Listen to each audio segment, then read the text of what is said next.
चलिए फिलहाल सीधा रुख करेंगे विधानसभा की ओर, जहां पर मुख्यमंत्री अशोक गहलोत फिलहाल बात कर रही हैं। कि जो पैसा एक एक पैसा माननीय अध्यक्ष महोदय जमा होता है, केंद्र हो चाहे राज्य हो, हमारी जिम्मेवारी है उस पर किस प्रकार से वो कैसे खर्च हो। इसलिए शायद आपको मालूम होगा, मैंने बहुत पहले 20 साल पहले भी कहा था, हम लोग जनता के ट्रस्टी हैं। और ट्रस्टी है तो इसका मतलब आप समझ सकते हो कि हमारी ड्यूटी क्या क्या होती है। अब कोई कम कोई ज़्यादा निभाता अलग बात हो सकती है, पर आज हम लोग कह सकते हैं कि हम जो जीत के आते हैं तो एक प्रकार से घर परिवार के अलावा हम पब्लिक प्रॉपर्टी के रूप में होते हैं। पब्लिक का अधिकार सबसे पहले होता है और मैं उनको विश्वास दिलाऊंगा नेता प्रतिपक्ष को कि आपकी भावना का मैं आदर करता हूँ और हम कोशिश करेंगे कि इस प्रकार पक्ष विपक्ष मिलकर के, जैसे कोरोना के अंदर हम लोगों ने प्रयास किया मैनेजमेंट करने का, बीच बीच में आप लोग कुछ अभी आपने बताया कि कुछ कमी रही होगी, मैं वहाँ पर रिपीट नहीं करना चाहूँगा, पर इक्के दुक्के जगह हुई होगी। ऐसा कुछ सरकार का प्लान नहीं था कि विपक्ष के एमएलएज के नाम पे कोई जो सामग्री बांटी जा रही है उसके एमएलए फंड से उस पर नाम आए, फोटो आए या नहीं आए, ये कोई ऐसा कोई आदेश नहीं था। जिला स्तर पर मैं समझता हूँ इस प्रकार की व्यवस्था हुई होगी। और जहाँ तक मुझे याद आता है उस वक्त में शुरू से मानने आने वाले माननीय सदस्य ने भी वही काम किया जिसकी तरफ आपने इशारा किया था, फोटो नाम के साथ में डिस्ट्रीब्यूशन किया था। सही बात है, गुड। तो इसलिए आपकी बात जो है, जो आपकी बात यहाँ खाई रहती है, आपके खुद के नेता उपनेता जिन्होंने अगर ये काम किया तो हो सकता हमारे में ऐसे कई साथियों ने काम किया होगा, सरकार की तरफ कोई आदेश नहीं था। माननीय अध्यक्ष महोदय, लोकतंत्र में अभिव्यक्ति की स्वतंत्रता, असहमति स्वस्थ आलोचना का महत्वपूर्ण स्थान होता है और आप उसको निभाते हैं, मुझे खुशी है, निभाना भी चाहिए। तो दुर्भाग्य से आज देश का माहौल दूसरा है। आज तो जुडिशरी पे income tax, ED, CBI, election commission जिसका आपने जिक्र किया, मैं आपको याद दिलाना चाहूँगा कि किस प्रकार से जब चुनाव हुए वहाँ पर राज्यसभा के गुजरात के अंदर, तो 2 सीटें थी। राज्यसभा चुनाव होते हैं 70 साल हम देखते हैं, एक सीट कांग्रेस जीतती, एक सीट बीजेपी जीतती। कभी ऐसा हुआ 70 साल का आप बार बार जिक्र कर रहे थे कि अलग अलग डेट डिक्लेयर की गई जिससे कि दोनों सीटें बीजेपी जीत जाए। ये आपकी सोच जो है एनडीए गवर्नमेंट की और प्रधानमंत्री जी के अमित शाह जी की सोच। अब आप सोच सकते हो कि ये कभी हुआ आज तक कभी? इलेक्शन कमीशन 2 सीटें अलग अलग तरीके से, आपको याद होगा मध्य प्रदेश में सरकार गिरा दी गई कर्नाटक के बाद। मालूम था कि सरकार गिर रही है और कोरोना आ चुका था मार्च के अंदर, फरवरी में आने की दस्तक दे दी थी, कोई लॉकडाउन नहीं हुआ। हमने कभी नहीं कहा कि लॉकडाउन क्यों किया प्रधानमंत्री जी ने, हमने पहले किया। इक्के दुक्के बातें ध्वनि निकल जाती होगी कहीं, और क्योंकि पहले हमने डिक्लेयर किया भी था, पर प्रधानमंत्री ने लॉकडाउन किया उसको लेकर हमने कभी क्वेश्चन मार्क नहीं किया। पर जिस प्रकार से 2 दिन बाकी थी राज्यसभा चुनाव के अंदर, क्योंकि ऑस्ट्रेलिया पूरी नहीं हुई थी, इसलिए गुजरात के चुनाव चल रहे थे, राजस्थान चुनाव चल रहे थे। अचानक इलेक्शन कमीशन ऑफ इंडिया को दबाव पड़ा और 2 दिन पहले ये कहकर के कोरोना का भयंकर संकट आ गया है, इसलिए हम लोग चुनाव पोस्टपोन करते हैं। बताइए आप राजस्थान इलेक्शन कमीशन की बात करते थे, उसको माननीय अध्यक्ष महोदय आपने अकेले कर दिया। हमने नहीं कहा, हमें भी इस बात का दुख है कि जो सिस्टम इस बार हुआ उसको किसी ने पसंद नहीं किया। हम जानते हैं आपकी भावना क्या है, पर ये इलेक्शन कमीशन के जो काम है और जिस रूप में दबाव में उन्होंने पोस्टपोन कर दिया इलेक्शन 2 दिन पहले। एक दिन पहले तो शिवराज सिंह जी महाराज साहब का प्रोसेस निकलता, जुलूस निकलते हैं मुख्यमंत्री बनने पर, तब कोरोना नहीं था, अगले दिन कोरोना आ गया। माननीय अध्यक्ष महोदय, ये जो बार बार हमें सुनना पड़ता है नेता प्रतिपक्ष महोदय से कि जवाहरलाल नेहरू, इंदिरा गांधी, राजीव गांधी, तो माननीय इस पर तो आपका मेरा दोष नहीं है। मेरे ख्याल है आप भी आज़ादी के आस पास ही पैदा हुए होंगे, मैं भी आज़ादी के बाद पैदा हुआ, मोदी जी भी आज़ादी के बाद पैदा हुए। अगर आज़ादी के पहले ही नेताओं ने सेक्रीफाइस किए, पंडित जवाहरलाल नेहरू ने, महात्मा गांधी ने, सरदार पटेल ने, सुभाष चंद्र बोस ने, अगर मान लीजिए उस वक्त में जंग लड़ी गई और उसके बाद में 50-60 साल तक एक छत्र राज कांग्रेस का रहा, इंदिरा गांधी ने पाकिस्तान के 2 टुकड़े कर दिए 71 के अंदर, 90,000 सैनिकों को सरेंडर करवा दिया, कर्नल, जनरल सब उसके अंदर थे, मेजर। शहादत दे दी, खालिस्तान बनने दिया। शहादत दे दी किसे कहते हैं? राजीव गांधी शहीद हो गए। अब अगर आपकी पार्टी सत्ता में आई है, कोई विचारधारा के आधार बताई नहीं है, राम मंदिर, राम मंदिर, राम मंदिर। बचपन में सुनता था गौ माता का नाम लेके आप लोग आंदोलन करते थे, आपको तो याद होगा, आप तो टीचर आए हो उठ करके। नहीं, हम भी लेते हैं, हमने तो, आपने कुछ नहीं किया, आप नाम लेते हो, हम काम करते हैं।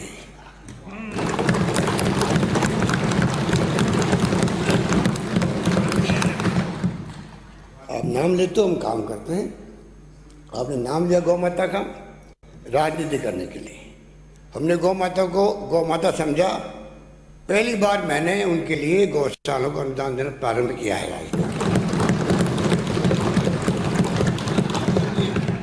पहली बार हमने बनाया, निदेशालय बनाया गायों के लिए, आपने बनाया। आपकी सरकार भी 78 में आ गई थी, आपकी सरकार 91 में आ गई थी, 73 में आ गई थी, आपकी सरकार 2004 में आ गई थी। बनाया आपने क्या? ये हमारी सोच थी, क्योंकि हम राजनीति नहीं करते हैं, हम जो भावना है हिंदुओं की, उसका मान सम्मान हमने किया था। तो इस प्रकार से कहने में करने में अंतर है। अब बताइए, चुनाव चल रहे हैं वेस्ट बंगाल के अंदर, आपके बहुत बड़े नेता श्याम प्रसाद मुखर्जी थे, दीनदयाल उपाध्याय थे। दीनदयाल उपाध्याय की तो कोई फ्रीडम मूवमेंट से कोई वास्ता नहीं था, ना आपका है ना आपकी पार्टी का है, ना जनसंघ ना बीजेपी। और पर दुख की बात क्या होता है, फिर भी आप लोग क्या करते हैं कि वास्ता आपका नहीं है, तो आप किसके नाम से स्कीम लाएंगे? बताइए, आप किसके नाम से लाएंगे? हम लाते हैं तो आपके पेट में दर्द क्यों होता है? लाके क्या करते हैं? अगर इंदिरा गांधी नाम लिखा, आने वाली पीढ़ी में लगेगा इंदिरा गांधी वो नेता थी जो हरित क्रांति करी, गरीब बेटों की बात करी, 20 पॉइंट प्रोग्राम दिए, SC ST OBC के लिए, पाकिस्तान के 2 टुकड़े किए। प्रेरणा मिलेगी आने वाली पीढ़ियों को। राजीव गांधी आज महिलाओं का आरक्षण, SC ST का आरक्षण, गांव का सरपंच बन सकता था। मैं आपसे पूछना चाहता हूँ, आप तो गांव के आदमी हैं, आज गांव में सरपंच बनते हैं, उप सरपंच बनते हैं, मेयर बनते हैं, महिला बनती है, महिला बनती है। तो श्रीमान आप घरों का, आप तो कम से कम, आप इतने जल्दी क्यों घबरा गए? अभी मैंने शुरू किया है।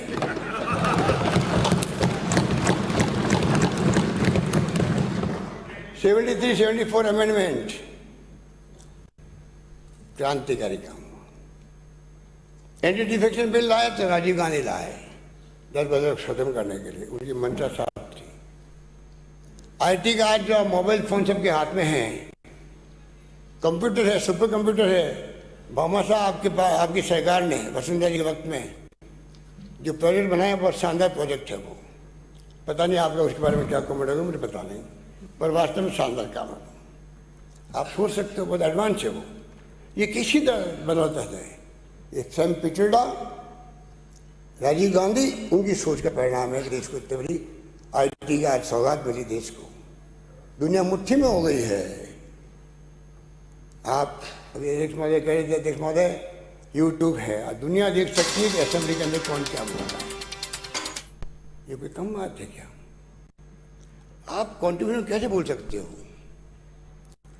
पंडित जवाहरलाल नेहरू 10 साल तक जेल में बंद रहे, जेलों में, कभी 2.5 साल, कभी 3 साल, कभी 4 साल। सावरकर तो माफी मांगे 6 बार आए थे, पर आपके लिए वो आदर्श हैं। इतना ही फर्क है। मैं पूछना चाहूँगा आपको, प्रधानमंत्री जी ने बहुत तारीफ करी, तारीफ करनी भी चाहिए आपको। पता नहीं वो कल क्या फैसला कर दे, पता नहीं पड़ता उनका। पर मैं कहना चाहूँगा आपको, प्रधानमंत्री जी पूरे 6 साल में क्या पंडित जवाहरलाल नेहरू का नाम लिया, इंदिरा गांधी के योगदान को बताया कि पाकिस्तान के 2 टुकड़े कर दिए, राजीव गांधी की शहादत को जिक्र किया, भूल से भी केवल भूल से हो जाती है, तो इतने कॉन्शियस है, भूल से भी इंदिरा गांधी का राजीव गांधी का नाम नहीं आना चाहिए, भूल से भी पंडित जवाहरलाल नेहरू का नाम नहीं आना चाहिए। और पंडित जवाहरलाल नेहरू के बारे में, देखिए मोतीलाल नेहरू का खानदान का बेटा, अमीर बाप का बेटा, सब कुछ छोड़ के आनंद भवन देखा आपने? नहीं देखा होगा, देख लीजिए कभी जा करके, रोंगटे खड़े हो जाएंगे, घर होगा आपको। उस जमाने में मोतीलाल नेहरू ने दे दिया गांधी जी को और देश को समर्पित कर दिया था। और उस जवाहरलाल नेहरू के बारे में आपके पार्टी आरएसएस वाले, बीजेपी वाले क्या क्या कमेंट करते हैं, क्या क्या कमेंट करते हैं, मैं सदन को अपने मुंह से बता नहीं सकता। आप बताइए, क्या देश का दुर्भाग्य नहीं है ऐसे लोग सत्ता में बैठे हुए हैं जो पंडित जवाहरलाल नेहरू, प्रथम प्रधानमंत्री, दूरदृष्टा देश का, जितनी बड़े बड़े कल कारखाने, बड़े बड़े बांध बनाए उसने, आईआईटी, एम्स, आईआईएम्स, CSIR, जितनी संस्था बनी साइंटिफिक, उसकी देन थी। क्या एक शब्द बोल नहीं सकते थे? उनका कद बढ़ता प्रधानमंत्री नरेंद्र मोदी जी का कि स्टेटमेंट है। क्या दुर्भाग्य है देश का। आप इस लेवल पे जाके राजनीति करो देश के अंदर। अरे हिंदू धर्म के नाम पर सत्ता माना बड़ा आसान काम है। हिंदुत्व के नाम पे आ जाओ, जो कोई असहमति व्यक्त करे आप देशद्रोही हो, पत्रकारों को जेल हो रही है, एक्टिविस्ट को जेल हो रही है। क्या हो रहा है देश के अंदर? डेमोक्रेसी किस दिशा में जा रही है? आपने ठीक कहा, आने वाली पीढ़ी में हमें सोचना चाहिए। तो आप ये बात भी सोचना चाहिए, आने वाली पीढ़ी क्या सोचेगी, इस देश को किस दिशा में ले आ रहे हैं। माननीय अध्यक्ष महोदय, हालात बड़े गंभीर है देश में, बहुत गंभीर है। कोई माने या नहीं माने, शायद मन में सब मानते हैं, विपक्ष भी मानते हैं, सत्ता पक्ष वाले मानते हैं। टेलीफोन पे बात नहीं कर सकते, टेलीफोन, और ये वही फेस टाइम में बात करो, व्हाट्सएप आ जाओ, बंद करो फोन को। जिस मुल्क में आम लोगों के दिमाग में ये बातें आ जाए, भय पैदा हो जाए, वहाँ डेमोक्रेसी बात कर सकते हैं हम लोग? क्या होगा देश का? चिंता आप जैसे व्यक्ति को भी करनी चाहिए। अब आरएसएस के कुछ भी बैकग्राउंड आपका है, पर आप जब बात बोलते हैं तो लगता है कि ये आदमी दिल से बोलता है। जब गुस्सा आता है, जैसे कोई कैमरा वाला सामने आ गया, आप खो देते हो, आप पता नहीं क्या बोलते हो, आपको खुद तो नहीं मालूम पड़ता है। ये बात मैं नहीं कह रहा हूँ, ये आपके परिवार के लोग भी कहते हैं। तो कृपा करके बाई देते वक्त भी शांति संयम रखो, जिससे कि विवेक काम करे, खाली आरएसएस की विचारधारा काम नहीं करे, देश हित में नहीं है। ये मैं कहना चाहता हूँ। माननीय अध्यक्ष महोदय, बहुत अच्छे सुझाव आए, सबका जवाब देना तो मेरे संभव नहीं होगा, पर मैं आपको कहना चाहूँगा कि जो कहा गया, बिजली के बारे में कहा गया, किसानों के बारे में कहा गया, डीजल पेट्रोल के बारे में कहा गया। एक तरफ तो आर्थिक स्थिति जो कोविड में बिगड़ी है, और कोविड के अंदर जो प्रबंधन हुआ है, मैं उस पर आना चाहूँगा। आपने कहा, कह दिया, कमेंट कर दिया, पर मैंने शुरू से ही विपक्ष के साथियों को, धर्म गुरुओं को, एक्टिविस्ट को, एनजीओ को साथ में लिया, और आखिर तक मैं उस पर कायम रहा। मैंने कभी आलोचना नहीं करी विपक्ष की, हमें साथ नहीं दे रहे हैं, परंतु अध्यक्ष महोदय फिर भी कभी कभी ध्वनि निकलती है। हमारे नेता मेरे बाहर चले गए, ये कहते हैं मुख्यमंत्री अशोक गहलोत तो गिलास के पीछे बैठ के कोविड का मैनेजमेंट कर रहे हैं, ये मैं सुनना पड़ता था। फिर भी हमने कभी कमेंट नहीं किया, हमने कहा नहीं हम सब साथ लेके चलना चाहिए। जितनी हमारी माननीय अध्यक्ष महोदय प्रधानमंत्री के साथ में भी हुई हो, जहाँ के हमने बैठ के बात करी, फॉर्मल इनफॉर्मल सब लोग मिलके हम कोविड का मुकाबला कर रहे हैं। क्या हमें गर्व नहीं होना चाहिए पूरे प्रदेशवासियों में जिस प्रकार मिलके इसका मुकाबला किया। हमने कहा एक आदमी भूखा नहीं सोना चाहिए। आप सबके सहयोग से पक्ष विपक्ष एनजीओ आम जनता ने वही निभाया, धर्म निभाया, धर्म निभाना चाहिए था। आज उसके कारण से पूरे देश के अंदर वाहवाही हुई। कोरोना का मॉडल भीलवाड़ा का, रामगंज का पूरे दुनिया के अंदर गया। जिस प्रकार हमने कहा no entry without mask, UK के अंदर लंदन के अंदर हॉस्पिटल के लिखे गए वही क्वार्टर लिखा गया।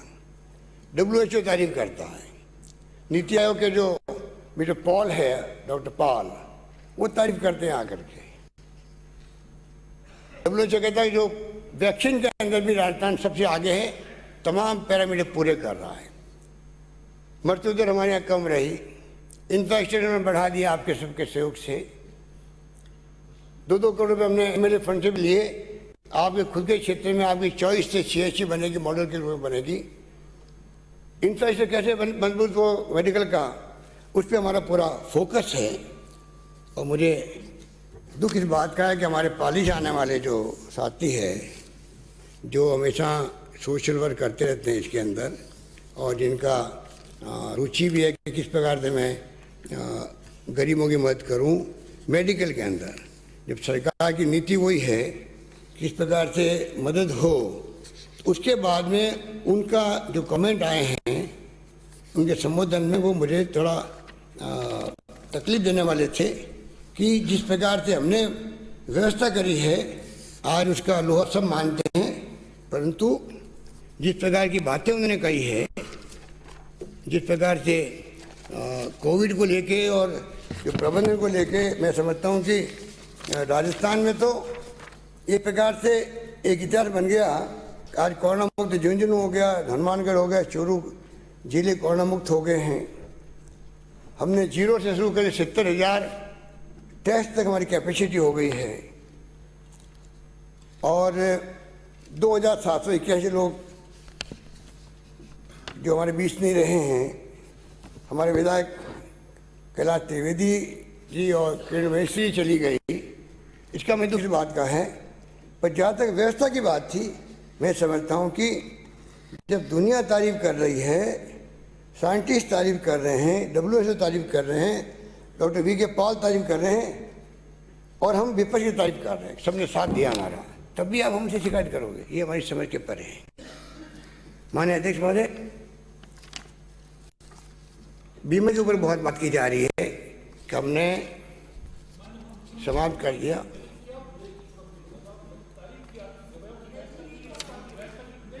कोई बात नहीं, आपको बता दूंगा, अलग से बता दूंगा। माननीय अध्यक्ष महोदय, ये जो आयुष्मान भारत, मैं चाहूँगा माननीय सदस्य इस बात को जरा ध्यान से रखें, क्योंकि ये ऐसी योजना जो आने वाले वक्त में गरीब तक पहुँचेगी तो इसका लाभ मिलेगा सब जनता को।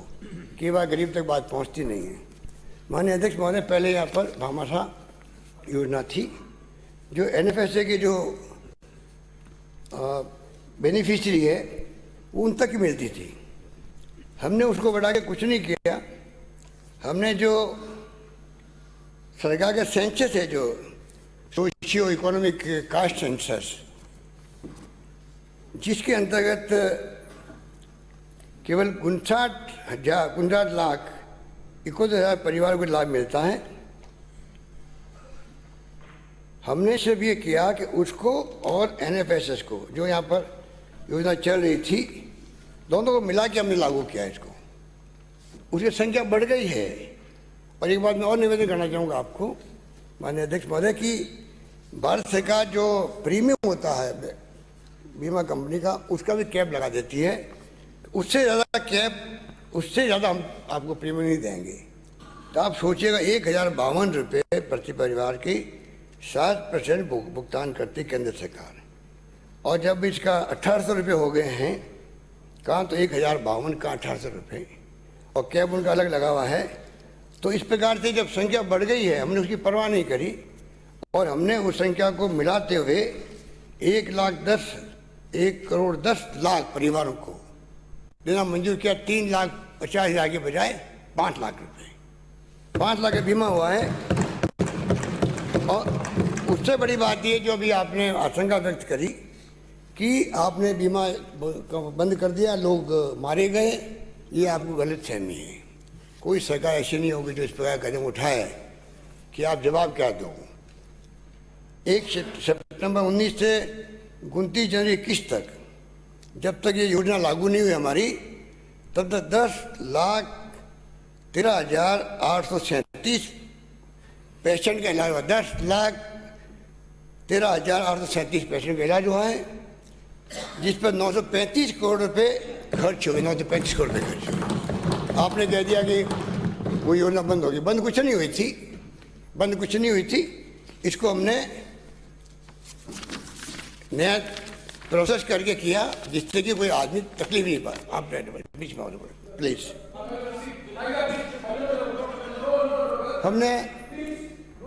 हमने अगर मान लीजिए 40,000 का इंजेक्शन फ्री दिया, सीटी स्कैन फ्री किया लोगों के, किया,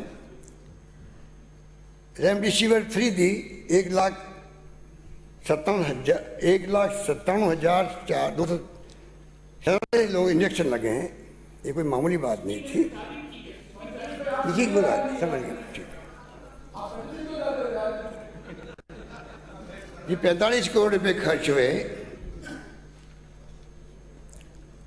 पर माननीय कटारिया जी का कहना कि मैंने जो है कोविड प्रबंधन किया गिलास के पीछे बैठ के किया। मैंने आपसे बात भी गिलास के पीछे बैठ के की थी। जब आप मेरे निवास पे आए थे तभी मैंने पीछे बैठ के बात करी थी। और कि मैंने वीडियो कॉन्फ्रेंसिंग करी। 8 महीने हम लोग बंद रहे घरों में। तो आज मैं इस काबिल हूँ कि मैं आपके सामने खड़ा होकर बोल सकता हूँ। पता नहीं किसको कोरोना कब लग जाए, पता नहीं। तो क्या प्रधानमंत्री या मुख्यमंत्री के कर्तव्य नहीं है कि खुद की भलाई के साथ में पब्लिक की, जनता की भलाई के लिए अपना को सेफ रखें? उतना कोई तकलीफ किस बात की हुई कि मैं कार के पीछे बैठ के प्रबंधन कर रहा हूँ? किस बात की तकलीफ आपको हो रही थी? मेरी समझ के परे है। बाकी मैं जितना कहूँ उतना कम है। किस प्रकार से फ्री मेडिसिन की स्कीम शानदार चल रही है। छोटी बड़ी कमी होती रहती है, अलग बात है। टेस्ट फ्री हो रहे हैं, जांचें फ्री हो रही है। आपके CHC, PHC सब सेंटर तक। इस प्रकार से हम लोगों ने प्रयास किया। किस प्रकार हम लोग सिक्योरिटी, हम तो चाहते हैं कि राइट टू हेल्थ बिल लेके आए हैं आपके सामने प्रदेश के अंदर। और राजस्थान में कोई व्यक्ति बीमार नहीं पड़े, प्रिवेंशन ऑफ मेडिसिन कैसे हो, न्यू राजस्थान का नारा दिया था हम लोगों ने। उस पर हम आगे बढ़ना चाहेंगे। मैं आपको निवेदन करना चाहता हूँ। माननीय अध्यक्ष महोदय, पेट्रोल डीजल की बात बहुत होती है, क्योंकि यहाँ पर कहा गया कि काफ़ी रेट ज़्यादा है। मैं इसमें निवेदन करना चाहूँगा कि माननीय अध्यक्ष महोदय, रेट ज़्यादा है, इसका सबसे दोष जाता है केंद्र सरकार को। केंद्र सरकार राज्यों को जो उनको इमदाद देनी चाहिए थी, ये कौन कहता है कि हम इमदाद दी तो हम कोई बात नहीं करते हैं। पर इमदाद दी को एहसान किया क्या? संविधान के अंदर लिखा हुआ है, फाइनेंस कमीशन रिकमेंडेशन देगा, सरकार किसी की भी हो, आपको हर राज्य को उतना पैसा देना पड़ेगा। उस परसेंटेज के अंदर पैसा हमें मिलता है। पर जो उन्होंने गलत काम किए, गलत फैसले किए हैं, तमाम इसके 90-10 थी, 80-20 थी, 70-30 थी, सबको 50-50 कर दिया उन्होंने। GST पैसा लिखित में समझौता किया हुआ है, 10,000 करोड़ रुपये काट लिए उस पैसे को। तो मुझे आप बताइए कि फिर राज्य सरकार के पास तो कोई साधन नहीं होते हैं, कोई विकल्प नहीं होता इकट्ठा करने का पैसा।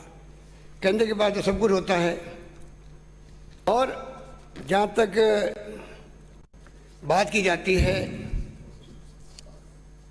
डीजल के दाम की, तो आप बताइए, जो बीजेपी राज्य है मध्य प्रदेश, कर्नाटका है, मणिपुर है, वहाँ पर रेट क्या है? अगर आप खाली हरियाणा की तुलना करें तो नई बात नहीं है, चाहे सरकार आपकी रही हो चाहे हमारी रही हो। हमेशा हरियाणा के अंदर पंजाब में राजपात फर्क रहता है। मध्य प्रदेश हमारे बॉर्डर पर है, वो हमसे ज़्यादा है रेट। तो आप सोच सकते हैं कि ये स्थिति क्यों बनती जा रही है। और अभी हमने 2% कम किया तो 1000 करोड़ का उसमें राजस्व कम आएगा, ठीक है। पर मैं जो आपको समझाना चाह रहा हूँ, जो मेरा कर्तव्य कहता है मैं आपको समझाऊँ, जिससे कि एक गलत फहमी दूर भी हो आपकी, कि केंद्र किस प्रकार से फैसले कर रहा है। एक्साइज ड्यूटी होती है केंद्र की।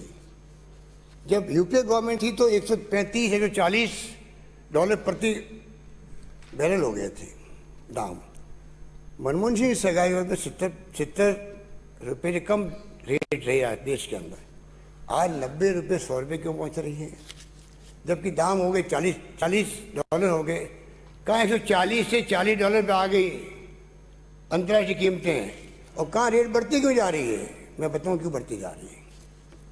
बढ़ती इसलिए जा रही है, बेसिक एक्साइज ड्यूटी जो 9 रुपये 48 पैसे थी 16 के अंदर, वो कर दी है इस सरकार ने 1 रुपये 40 पैसे कर दी है। जिस पे हिस्सा मिलता है राज्यों को, सब इस राज्यों को मिलता है, वो कम कर दी।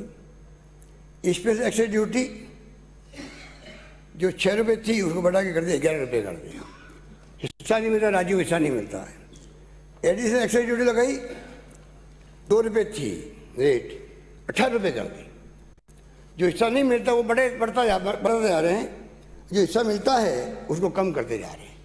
तो राज्यों को पैसा कम मिल रहा है, राज्यों को मजबूरी में टैक्स बढ़ाना पड़ता है भरपाई करने के लिए, ये हमारी मजबूरी है।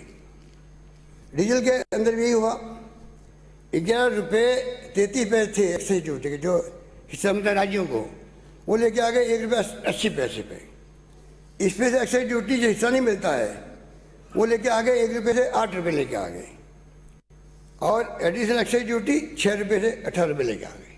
आप बताइए, खजाने बढ़ते जा रहे हैं केंद्र सरकार, उनके पास विकल्प भी है, आरबीआई उनके पास में है, नोट छापने की मशीन उनके पास में है, वो बढ़ते जा रहे हैं। अभी उन्होंने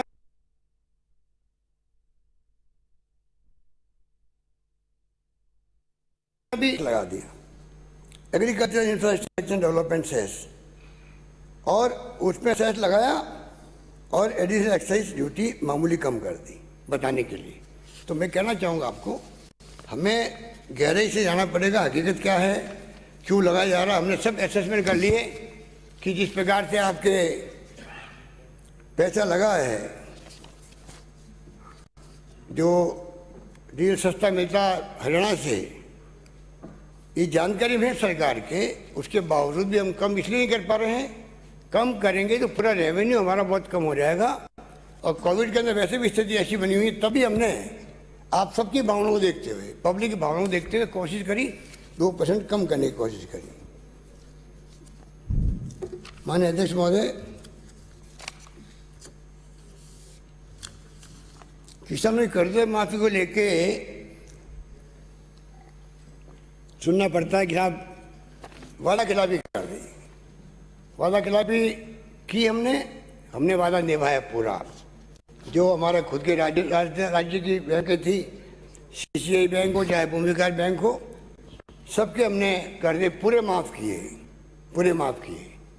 और नेशनल बैंक के लिए हमने शुरू से ही प्रधानमंत्री जी को पत्र लिखे, वित्त मंत्री को पत्र लिखे कि आप आरबीआई के कंट्रोल है बैंक के, आप इसमें वन टाइम सेटलमेंट करवा दीजिए। अगर 8 लाख करोड़ रुपये बड़े बड़े उद्योगपतियों के माफ़ हो सकते हैं, अगर उनके एनपीए हो सकता है, तो क्या किसानों के लिए, जैसे यूपीए गवर्नमेंट ने किया था, 52,000 करोड़ के कर्जे माफ़ किए थे, क्या वो नहीं किया जा सकते? पर प्रधानमंत्री जी की सोच, उनकी सरकार की सोच, जो मैं आपको कहना चाहूँगा क्या है, बता देता हूँ आपको मैं। मोदी जी सरकार से केरल से हमारे सांसद एंटो एंटनी ने पूछा क्वेश्चन, क्या मोदी सरकार की किसानों का कर्ज माफ करने की कोई मंशा है। इस पर 24 जुलाई 18 को तत्कालीन कृषि राज्य मंत्री पुरुषोत्तम रूपाला ने लोकसभा में जवाब दिया, वो देश और प्रदेश के किसानों को ध्यान में रखना चाहिए और समझना चाहिए कि उद्योगपतियों के लाखों करोड़ रुपए के कर्ज माफ करने वाली मोदी सरकार की किसानों के लिए क्या सोच है। वो कहते हैं, union government at present is not considering any loan waiver scheme for farmer. As such waivers may impact the credit culture of state by incentivizing the defaulter, even if they are in a position to repay the loan, and thus amplify the moral hazard by discouraging those borrowers who have been regular in repaying their loans. Further, each waiver granted makes it even more difficult to reject any future similar demand. इसका मतलब है भारत सरकार किसानों के लिए किसी तरह की कर्ज माफी के बारे में नहीं सोच रही है, क्योंकि ऐसी कर्ज माफी द्वारा डिफॉल्टर को इनाम देने की, क्रेडिट कल्चर यानी उधार देने की व्यवस्था प्रभावित होती है। इससे समय पर कर्ज चुकाने वाले लोग भी प्रत्याशित होते हैं। साथ इस तरह की कर्ज माफी से आगे इस तरह की और मांगे खड़ी होती है। सरकार ने कहा कि अगर ऐसे कर्ज माफी की जाती है, किसान जानबूझकर लोन नहीं चुकाएंगे। शुरू से ही माननीय अध्यक्ष महोदय उनकी सोच रही है, किसानों पे आरोप लगा रहे हैं कि वो जानबूझ चुकाएंगे नहीं, है भी गलत पड़ जाएगी लोगों की। तो क्या मनमोहन सिंह जी सरकार ने बिना सोचे समझे माफ कर दिया था क्या? जबकि पंडित जवाहरलाल नेहरू ने कहा सब चीजें इंतजार कर सकती है, कृषि इंतजार नहीं कर सकती। तो आप सोच सकते हैं कि, और आप तो धर्म की राजनीति करते हैं, ऋग्वेद में भी लिखा है, क्षेत्रस्य पतिना वयम हिते देव जयमसी, जिसका बड़े मायने में अर्थ होता है किसान के हित से ही हम सबका कल्याण होता है। बताइए, अब उनको गद्दार कहना, देशद्रोही कहना, खालिस्तानी कहना, क्या हो रहा है? 80 दिन हो गए ठंड के अंदर पड़े हुए बेचारे, बाल बच्चों सहित बुजुर्गों सहित, उस पर कोई चर्चा नहीं, कोई बात नहीं। 3 कानून हमने पास किए, यहाँ पर राज्यपाल महोदय के यहाँ पड़े हुए हैं। इतना दबाव है सरकार का, बताइए आप यूडीसी पे, और सब बता दिया मैंने आपको। पर राष्ट्रपति महोदय से मैंने वक्त मांगा 4 मुख्यमंत्री को मिलने का, कांग्रेस के मुख्यमंत्री। अच्छे व्यक्ति है वो, अच्छे, बहुत ही अच्छे इंसान है, व्यक्ति से वो दबाव इतना को टाइम नहीं दे पाए। राज्यपाल महोदय को हमने 3 कानून भेजे, बना 4 कानून। 5 एकड़ की बात चली, 5 एकड़ भूमि की अभी तक कुर्की हो रही है। आप मैंने कई सदस्य ने पूछा है सवाल, इसलिए हो रही है। वो कानून भी राज्यपाल महोदय के यहाँ राजभवन में पड़ा हुआ है, भेज नहीं पा रहे, वो इतने दबाव के अंदर है। आप सोचिए क्या हो रहा है। आप भेज दीजिए, राष्ट्रपति महोदय साइन नहीं करेंगे, बात खत्म हो जाएगी। पर राज्यपाल महोदय पे दबाव को वो वहाँ पे भेज नहीं पाए, ये तो अच्छी बात नहीं है। हमने कोशिश की किस प्रकार से ये कानून आगे बढ़े, किसानों का भला हो। माननीय अध्यक्ष महोदय, पावर को लेके बहुत सवाल उठते हैं। मैं कहना चाहूँगा कि आप भी सरकार में रहे हैं और आपने देखा है किस प्रकार से पावर को लेके हमेशा इश्यू बनता है। उदय योजना भी आ गई, कर्जे सरकार ने ओढ़ लिए, परंतु ये गलती कर दी, ब्याज उनके ऊपर छोड़ दिया कंपनियों पर। आज बढ़ते बढ़ते, अभी आप आंकड़े बता रहे थे, बिल्कुल सही आंकड़े थे, 80,000 करोड़ के कर्जे वापस हो गए उनके ऊपर, क्योंकि ब्याज बढ़ते बढ़ते स्थिति बन गई। तो आप सोच सकते हैं। और जहाँ तक हम कंपेयर करें, तो लंबा चार्ट में समय नहीं लेना चाहूँगा आपको मैं भिजवा दूंगा चार्ट को, कि महाराष्ट्र के अंदर और मध्य प्रदेश के अंदर, पंजाब में, यूपी में किस प्रकार का टेबल है। जो राजस्थान से कंपेयर करें, इन तमाम राज्यों में हमसे ज़्यादा रेट है। ये स्थिति है। पंजाब में तो नहीं है, कृषि को लेकर वहाँ तो 0 है। बाकी जो रेट्स हैं अलग अलग तरह की, मैं आपको चार्ट अलग से भिजवा दूंगा। तो माननीय अध्यक्ष महोदय, मैं कहना चाहूँगा कि जिस प्रकार से नेता प्रतिपक्ष ने जो मामले उठाए हैं, मैं इतना ही कह सकता हूँ कि सरकार हर क्षेत्र के अंदर जो कहा गया वो करके दिखाया हम लोगों ने। और आप निश्चिंत रहें कि जो आवास योजना की बात आपने कही, प्रधानमंत्री आवास योजना की आंकड़े बता दें, इतने करोड़ आपको मिले हैं, तो आपने नहीं बताया 60-40 का रेशियो होता है। पूरा पैसा केंद्र सरकार नहीं देती कोई योजना के अंदर। और उसी रूप में आज हम देखते हैं कि राजस्थान सरकार अपनी स्थिति मजबूत करते हुए चाहती है कि जो स्कीम बनी भारत सरकार उसको हम लागू करें, इसीलिए बन पाए मकान की हमने प्रायोरिटी दी है, इसलिए 60-40 रेशियो से पहले खर्च होता है। आपने कहा कि सारा केंद्र सरकार खर्चा करती है। मैं कहना चाहूँगा कि जब कोरोना चल भी रहा था तो पीडीएस अप्रैल से जून, तो अगस्त से नवंबर 20 में जो नेशनल फूड सिक्योरिटी एक्ट का चयनित परिवार है वो निःशुल्क गेहूँ वितरण किया गया। उसमें क्योंकि उनके नॉर्म्स से ज़्यादा मना कर दिया तो हमने 243 करोड़ रुपये खर्च किए अतिरिक्त लोगों को गेहूँ पहुँचाने के लिए, दाना पहुँचाने के लिए। मैं कहना चाहता हूँ जयपुर में मान्य सचिव बैठे हुए हैं, यहाँ से 22% थे NFSA के अंदर। हमने उनके बाद में भी पूरे जयपुर को हमारे खुद के व्यवस्था करके हम लोगों ने इस प्रकार से हमने व्यवस्था की जिससे कि कोई आदमी भूखा नहीं सोए। इसमें तकलीफ से बात की है। अगर मैंने कह दिया तो कोई मैंने गुनाह तो नहीं किया, और कह ही नहीं दिया। आप सबके सहयोग से हमने करके दिखाया उसको। पब्लिक ने साथ दिया, पड़ोसी ने साथ दिया, NGO ने साथ दिया, एक्टिविस्ट ने साथ दिया, धर्म गुरुओं ने किया अपने अपने तरीके से। इसमें बुरा क्या, अगर हमने एक आह्वान किया पब्लिक को, राजस्थान सतर्क है, कोई भूखा नहीं सोए, क्या बुरा कर दिया? पर आपकी तो फितरत के अंदर है। पहली बार 4 अकाल पड़ गए थे 98 से 2003 के बीच में, तो आपके नेता कहने लगे कि लोग भूखे मरेंगे, वसुंधरा जी ने कहा। मैंने कहा वसुंधरा जी भूखे मरने की बात छोड़ो, मेरे रहते हुए एक आदमी भूखा नहीं सोने दूंगा, उस वक्त मैंने कहा। और मैंने करके दिखाया, उसको करके दिखाया। तो आपको समझना चाहिए था कि जो इस बार हम कह रहे हैं कि वो कोई भूखा नहीं सोएगा, तो पूरा अनुभव मेरे काम आएगा, ये आपको विश्वास होना चाहिए था। तो लगता आपको विश्वास नहीं था कि भूखा नहीं सोएगा, और भूखे वास्तव में भूखा कोई नहीं सोया, ये मैं कह सकता हूँ। हमने